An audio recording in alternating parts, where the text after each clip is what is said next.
Hello friends, Radhe Radhe. Shri Ramcharitmanas पाठ की बहुत सुंदर चौपाई है। अर्थ के साथ में वर्णन है, बहुत सुंदर वर्णन है। सुनिए कि हमारा रामचरितमानस 5000 वर्ष पूर्व लिखा गया था हिंदी में, और वाल्मीकि रामायण तो और पहले लिखी गई थी। ये तुलसीदास जी ने अकबर के समय में लिखी थी, तो और वाल्मीकि जी ने तो बहुत पहले लिखी थी। तब ना मोबाइल थे, ना टीवी, ना कंप्यूटर, कुछ ऐसा नहीं था। लेकिन वाल्मीकि जी ऐसे दूरदृष्टा थे कि वो पुराना नया आगे का भविष्य वक्ता थे। वो भविष्य को समझ जाते थे कि आगे क्या होने वाला है, क्योंकि उन्होंने जो वाल्मीकि रामायण की रचना की, उन्होंने संस्कृत में रचना की। क्योंकि वाल्मीकि आश्रम में ही सीता जी गई थी जब लव कुश होने को थे, और उनका परित्याग किया था राम जी ने जंगल में लक्ष्मण जी से भिजवाया था। तो लक्ष्मण जी छोड़कर चले आए थे। ये वहीं नदी के किनारे बैठी रो रही थी। इनकी आवाज़ वाल्मीकि जी के कानों में गई तो वो सुनकर परेशान हो गए कि अरे ये तो कोई लेडीज़ की, औरत की आवाज़ है। देखने गए तो देखा क्या, वहाँ सीता जी रो रही हैं। वो सीता जी को देखकर पहचान गए, उनको बुला के लाए।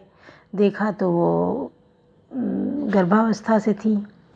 तो उनको जब ले आए अपने यहाँ कुटी में, तो गुरु माता जो थी उनकी पत्नी, उनको सौंप दिया कि अब इसको आप संभालिए, इसकी देख रेख पूरी आप करिए, और ये इस कंडीशन में है कि इसको अकेला नहीं छोड़ा जा सकता है। उनको सारी बात पता हो गई थी कि राम किसी के कहने से राम ने परित्याग कर दिया है सीता जी का। तो गुरु माता उनकी बहुत देख रेख करने लगी। सीता जी की जो शिष्याएं थी वो सब सीता जी के साथ खेलने लगी, बात करने लगी, उनका मन बहलाने की कोशिश करी। लेकिन सीता जी का मन नहीं लग रहा था जंगल में। भाई, अपना पति प्रेम छोड़कर जो ऐसे त्याग कर दिया जाए तो उसको कितना कष्ट होगा। और वो भी मायके नहीं भेजा, किसी के घर नहीं, वो सीधा जंगल में भिजवा दिया। तो सीता जी को कष्ट तो बहुत हुआ, लेकिन सीता जी ने अपना समय वहीं काटा, वाल्मीकि आश्रम में। वहीं पे उन्होंने एक बेटे को जन्म दिया। समय आने पर लव को, उसका नाम लव रखा गया। अब सारी शिष्याएं उसको गोद में लिए लिए बिल्कुल खिलौने के जैसा रखती थी। हर समय पालने में झुलाना, खिलौने की तरह उसको गोदी लेके इधर से उधर, उधर से उधर खिलाना। और गुरु माता जो है वो सीता जी का पूरा ध्यान देती थी, उनको ज्ञान देती थी। गुरु वाल्मीकि जी भी ज्ञान देते थे, शिक्षा देते थे। और बच्चे का लालन पालन शुरू हो गया। और कहते हैं कि एक बार वो गईं पानी लेने, तो वहाँ देखा जो औरतें आईं वो अपने अपने बच्चों को गोदी से लिए हैं। वहाँ उन्होंने और भी देखा, बंदर को देखा, वो अपनी पीठ पर बच्चे को लिए है, और कंगारू अपने पेट में बच्चे को लिए। तो उनको लगा है जंगल में हम हैं, और हम तो अपने बच्चे को पालने में सुला के चले आए, हम अपने बच्चे को छोड़ आए हैं। सब देखो अपने अपने बच्चे को अपने साथ रखे हैं। तो दौड़ के गईं और बच्चे को ले आईं, और ला के तब वो पानी भरने लगी। बच्चे को उन्होंने भी ले लिया कि हम भी बच्चा लेके काम करेंगे। अच्छा, वहाँ वाल्मीकि जी एकदम से आए तो कभी सीता जी लेके बच्चे को जाती नहीं थी। जब उन्होंने देखा कि बच्चा नहीं है पालने में, तो एकदम अवाक रह गए, हक पक हो गए कि सीता आएंगी तो उनको मैं जवाब क्या दूंगा, बच्चा कहाँ गया। अब वो डर गए, तो इतना डर गए कि सीता को पता न चल पाए बच्चा कहाँ गया। तो उनको लगा कहीं गुम हो गया बच्चा, कोई जंगली जानवर कोई उसको उठा ले गया है। तो उन्होंने कुछ तोड़ा और उससे पुतला बनाया, और पुतला बना के पालने में रख दिया, और कहा सीता सती हैं, अगर इतनी सात्विकता से सीता रह रही हैं तो उनके तेज से, उनके प्रताप से ये बच्चा बन जाए। हम सीता को जवाब क्या देंगे, लव की तरह बच्चा बन जाए, ये कह दिया। अब लव की तरह बन जाए तो वो वैसा ही जुड़वा भाई लगने लगा उसका, उसी उतना ही बड़ा वैसे ही रंग रूप में दूसरा बच्चा पालने में रोने लगा। वो उसको चुप कराने लगे, झुलाने लगे कि सीता आएंगी अभी और देखेंगी आके, तो हाँ हाँ चलो हम बच्चे को खिला रही हैं। सीता बच्चे को लेके आई साथ में। अब जब सीता एक बच्चे को लेके आई और यहाँ पालने में देखा तो वो अवाक रह गई, हकबक, ये क्या, बच्चा तो हमारे पास है, पालने में बच्चा कहाँ से है। तो वाल्मीकि जी की तरफ देखने लगी कि ये बच्चा कहाँ से। वो बोले सीता तुम कहाँ थी। हम तो पानी लेने गए, बच्चे को ले गए थे आके। तो उन्होंने बात बताई कि सारी माताएं अपने अपने बच्चे को लिए थी, हमें लगा हम भी आए, अपना बच्चा उठा के लेके चले गए। तब वाल्मीकि जी ने पूरी बात बताई कि जो है बच्चे को पालने में नहीं देखा, हम बिल्कुल डर गए कि बच्चा कहाँ गया। तो हमने कुश के द्वारा तुम्हारे ही प्रताप से तुम्हारा बच्चा इसमें पालने में लिटा दिया कि बन जाए, और वो बन भी गया। तुम इतनी पुण्य प्रताप वाली हो कि तुम्हारे नाम से तुम्हें बच्चा मिल गया। अब वो कुश के द्वारा बच्चा बना था तो उसका नाम कुश रख दिया। सीता जी से कहा कि अब ये दोनों बालक तुम्हारे हैं, क्योंकि बिल्कुल एक जैसे थे, देखने में भी एक बराबर के थे। तो वो ट्विंस की तरह, जुड़वा बच्चों की तरह दोनों बच्चे पलने लगे, और ये कह दिया अब ये दोनों बच्चे तुम्हारे ही हैं। सीता से कहा। अब वो दोनों बच्चे खेलने कूदने लगे, पलने लगे, बड़े होने लगे। धीरे धीरे करके वो बड़े होते गए, उनको सारी शिक्षाएं दी गई, अस्त्र शस्त्र का ज्ञान दिया गया, उनको किताबें पढ़ाई गई, पूर्वजों का ज्ञान दिया गया। ये नहीं बताया गया कि तुम किसके पुत्र हो, लेकिन उनको राम के बारे में, दशरथ के बारे में पूरी कहानी, पूरी बातें जो है सीता जी ने भी बताई और वाल्मीकि जी ने भी बच्चों को बताई। बच्चों को सब कुछ ज्ञान था, बच्चे बहुत तेज बुद्धिमान थे, बहुत तेज थे अस्त्र शस्त्र चलाने में, बातों की जो है आपसी बातचीत करने में। तो एक बार क्या था कि वो लकड़ी लेने जाए तो बच्चे साथ में लकड़ी लेके आ रहे हैं, दो दो लकड़ी पकड़ के ला रहे हैं। हर काम में माता का हाथ बटाते थे, काम करवाते थे और शिक्षा भी अच्छे से ग्रहण करते थे। बच्चे बहुत अच्छे पल रहे थे, बहुत अच्छे बच्चे निकल रहे थे। इसी में एक दिन क्या हुआ कि यज्ञ का घोड़ा टहलते हुए इधर आ गया। राजसूय यज्ञ जो होता था उसका ये होता था कि घोड़ा, यज्ञ पूर्ण होने पर घोड़ा छोड़ा जाता था और उस घोड़े को कोई रोकता नहीं था, ना ही उसको कोई चलाता था। वो जिधर जाता था उसके पीछे पीछे सैनिक लोग चलते थे और घोड़ा पकड़ने की हिम्मत किसी में नहीं होती थी। हिम्मत उसी में होती थी जो युद्ध करने को तैयार हो, जीतने की ताकत रखता हो, वही घोड़ा पकड़ता था। अब वो घोड़ा बहुत लंबा चौड़ा कलाराशि घोड़ा था और जब वो घोड़ा इधर आया तो उसको लव कुश ने पकड़ लिया। अब बच्चे थे छोटे छोटे, तो सैनिक जो थे वो समझाने लगे तुमने घोड़ा क्यों पकड़ लिया, घोड़े को छोड़ दो। मैं क्यों छोड़ूं, तो घोड़ा पकड़ने का मतलब समझते हो? तो कहा बताओ क्या होता है। बताया युद्ध करना, मतलब तुम जो घोड़े का मालिक है उससे तुमको युद्ध करना पड़ेगा। वो एक राजा है बहुत बड़े राज्य के, उनके पास बहुत बड़ी सेना है, तुमको युद्ध लड़ना पड़ेगा। जब जीतोगे तभी घोड़ा तुम्हारा होगा, ऐसे तुम इस घोड़े को अपना नहीं सकते हो। अब जब इस तरीके से कह दिया तो वो हो गए, क्योंकि वो एक सूर्यवंशी राजा के बेटे थे। तो उन्होंने कह दिया मैं नहीं छोड़ूंगा, हमसे युद्ध करो तब हम घोड़ा देंगे। अब ये बात थी कि सैनिक तो युद्ध कर नहीं सकते थे, इतने छोटे बच्चों पे कैसे अस्त्र शस्त्र चलाते। ये बात राजा तक पहुंची।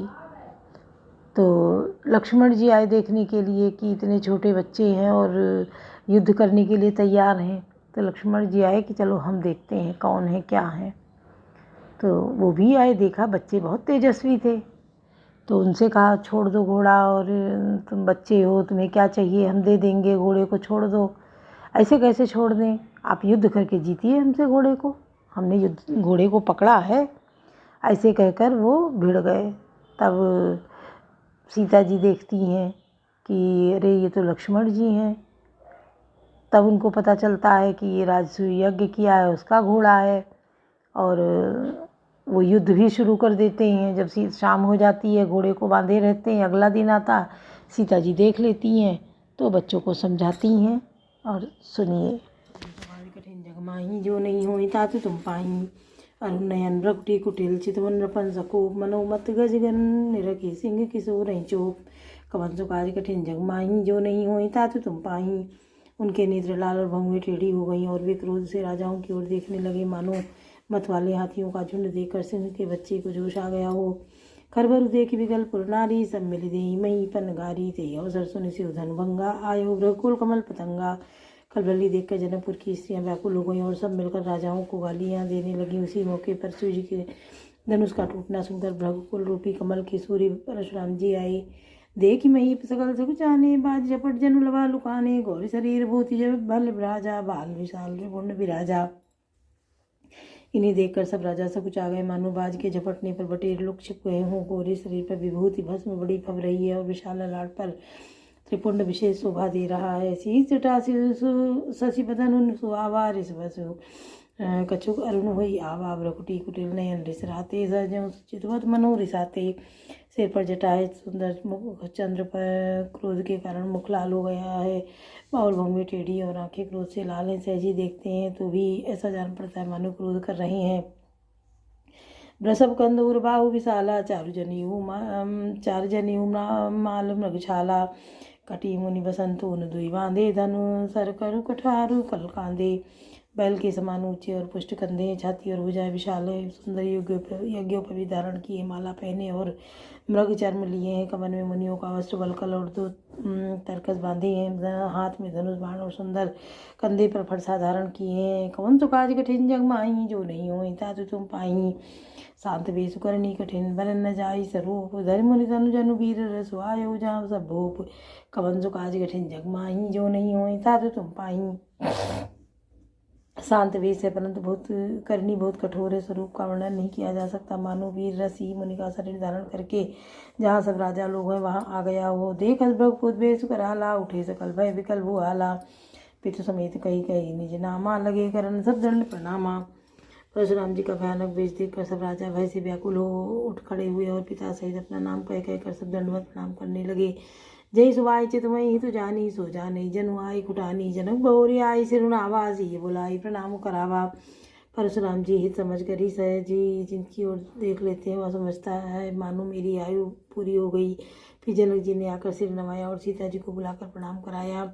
आशीष दीन सखी हरसानी, निज समाज ले गई सयानी, विश्वामित्र मिले पुण्य आई, बस सरोज मेले दो भाई। परशुराम जी ने सीता जी को आशीर्वाद दिया। सखियाँ हर्षित हुई और वहाँ सब अधिक देर ठहरना ठीक न समझ कर वे सयानी सखियाँ उनको अपनी मंडली में ले गई। फिर विश्वामित्र जी आकर मिले और दोनों भाइयों को उनके चरण कमलों पर गिराया। राम लखन दशरथ के ढोटा, दीन शीस देखी बल ढोटा, राम हित रहे तक लोचन, रूपा पार मार मद मोचन। विश्वामित्र जी ने कहा, ये राम और लक्ष्मण राजा दशरथ के पुत्र, उनकी सुंदर जोड़ी देखकर परशुराम जी ने आशीर्वाद दिया। कामदेव ने भी मद को छुड़ाने वाले श्री रामचंद्र जी के अपार रूप को देखकर उनके नेत्र सखी से संबित हो गए। कवन तो काज कठिन जग माही, जो नहीं हो तातु तुम पाही, बहुर बिलोक विदेशन, काहू का अति वीर, पहुँचत जाने जान जिम व्याप्य कोप शरीर। कवन तो काज कठिन जग माही, जो नहीं हो तातु तुम पाही। फिर सब देखकर जानते हुए भी अनजान की तरह जनक जी से पूछने कहो, यह बड़ी भारी भीड़ कैसी है। उनके शरीर में क्रोध छा गया। समाचार कही जनक सुनाए, जय कारण मई सब आए, सुनत बचन प्रिय नत निहारे, देखे चापखंड मई डारे। जिस कारण सब राजा आए थे, राजा जनक ने सब समाचार कह सुनाए। जनक के वचन सुनकर परशुराम जी ने फिर कर दूसरी ओर देखा तो धनुष के टुकड़े पृथ्वी पर पड़े हुए दिखाई दिए। अति ऋषि बोले वचन कठोरा, कहूँ जड़ जनक धनुष कह तोरा, भेग दिखाऊँ मूढ़ नत आजू, उलटाऊँ मई जहाँ लई तब राजू। अत्यंत क्रोध में भरकर वे कठोर वचन बोले, रे मूर्ख जनक, बता धनुष किसने तोड़ा, उसे शीघ्र देखा नहीं तो अरे मूढ़, आज मैं जहाँ तक तेरा राज है वहाँ तक की पृथ्वी उलट दूंगा। अति डरु तरु दे तुन अपना ही, कुटिल भूप हर से मन माही, सुर मुनि नाग नगर नर नारी, सोचे सकल त्रासुर भारी। राजा को अत्यंत डर लगा जिसके कारण वे उत्तर नहीं देते। यह देखकर कुटिल राजा मन में बड़े प्रसन्न हुए। देखता देवता मुनि नाग और नगर के स्त्री पुरुष सभी सोच करने लगे, सबके हृदय में बड़ा भय है। मन पछता दिसी ये महतारी, विधि अब संवरी बात बिगाड़ी। रघुपति कर स्वभाव सुनी सीता, अरण्य में स्कलप संबीता। सीता जी की माता मन में पछता रही है कि हाय विधाता ने अब बनी बनाई बात बिगाड़ दी। परशुराम जी का स्वभाव सुनकर सीता जी को आधा क्षण भी कल्प के समान बीतने लगा। कमन जो काज कठिन जग माही, जो नहीं हो तातु तुम पाही, सभी भी लोग सब जानी जानी की वीरु, हृदय न हर्ष विषाद कछु बोले, श्री रघुवीर कवन सुगाध कठिन जग माही, जो नहीं होए तातु तुम पाई। तब श्री रामचंद्र जी सब लोगों को भयभीत देखकर और सीता जी को डरी हुई जानकर बोले, उनके हृदय में कुछ हर्ष था न विषाद। मास परायण नवा विश्राम, बोलो सियावर रामचंद्र की जय, पवन सुत हनुमान की जय, लाडले लखन लाल की जय।